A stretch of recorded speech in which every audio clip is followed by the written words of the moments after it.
Assalamualaikum warahmatullahi wabarakatuh. Perkenalkan, nama saya Intan Wahyuni. Saya dari kelompok Saya itu 6. yang terdiri dari saya sendiri, Irma Fitri Insani, Karina Martini. Di sini kami akan menjelaskan yaitu tentang implementasi pendekatan studi tematis hadis melalui hadis digital untuk lebih memahami ajaran Islam. Nah, eksistensi hadis sendiri sebagai sumber otoritas kedua setelah Al-Quran menempati posisi sentral dalam studi Islam.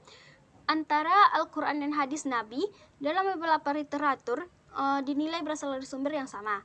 Perbedaan keduanya hanya pada bentuk dan tingkat otentisitasnya dan bukan pada substansinya.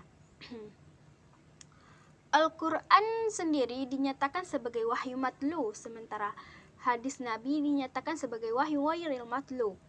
Definisi studi hadis tematis maudhu atau madu'i secara bahasa, kata tematis atau madu'i ini berasal dari kata maudhu'ah yang merupakan isim maf'ul dari kata wada'ah yang artinya masalah atau pokok permasalahan.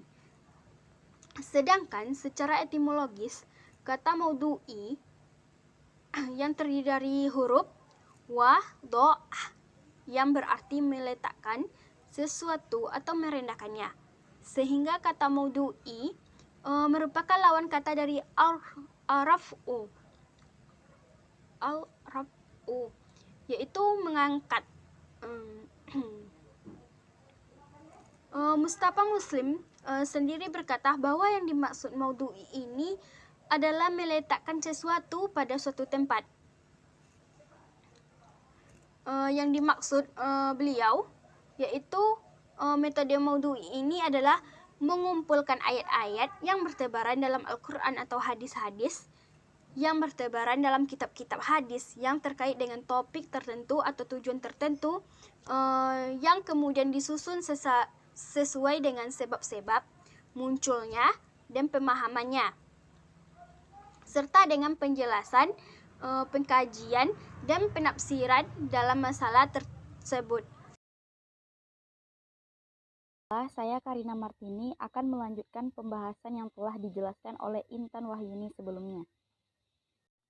Menurut Al-Farmawi sebagaimana dikutip oleh Maizuddin dalam bukunya Metodologi Pemahaman Hadis, disebutkan bahwa metode maudhu'i adalah mengumpulkan hadis-hadis yang terkait dengan satu topik atau satu tujuan, kemudian disusun sesuai dengan asbab al-wurud dan pemahamannya yang disertai dengan penjelasan, pengungkapan, dan penafsiran tentang masalah tertentu.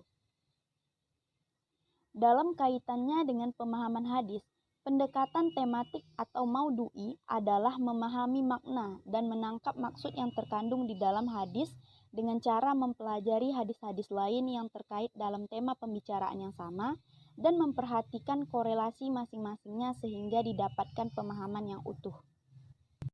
Metode hadis maudhu'i lebih luas lagi mencakup semua kasus yang tidak terlihat adanya ikhtilaf di dalamnya. Ini dilakukan untuk menemukan makna substansial dari setiap kasus hadis yang dibahas dan dianalisis. Jadi, metode maudhu'i hadis yaitu suatu metode menghimpun hadis-hadis sahih yang topik pembahasannya sama. Dengan demikian, hal-hal yang sudah dapat dijelaskan dengan hal-hal yang muhkam, hal-hal yang mutlak dapat dibatasi dengan hal-hal yang muqayyad atau terikat, dan hal-hal yang bermakna umum dapat ditafsirkan oleh hal-hal yang bermakna khusus, sehingga makna yang dimaksud oleh subjek tersebut menjadi jelas dan tidak bertentangan.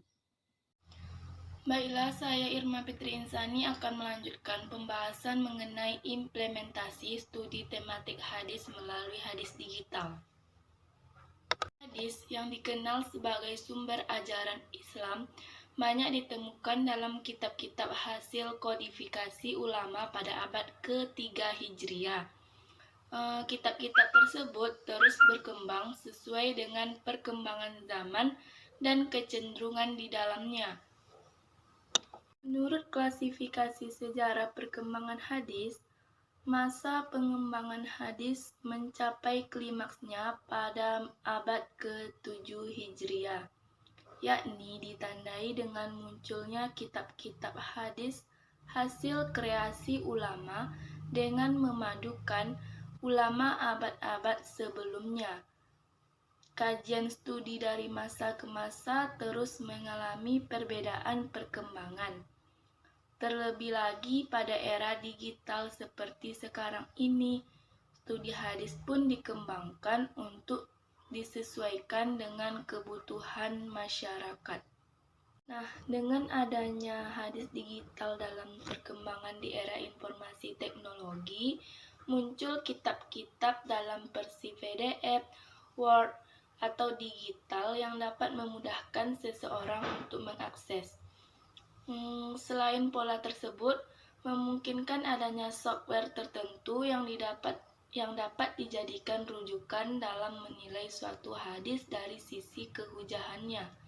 Hal ini terbukti pada akses studi hadis yang sekarang sudah bisa dilakukan melalui software atau aplikasi-aplikasi untuk mempermudah masyarakat, khususnya generasi milenial, sebagai regenerasi untuk mendapatkan hadis yang sedang dicari serta untuk mempermudah dalam memahami studi hadis.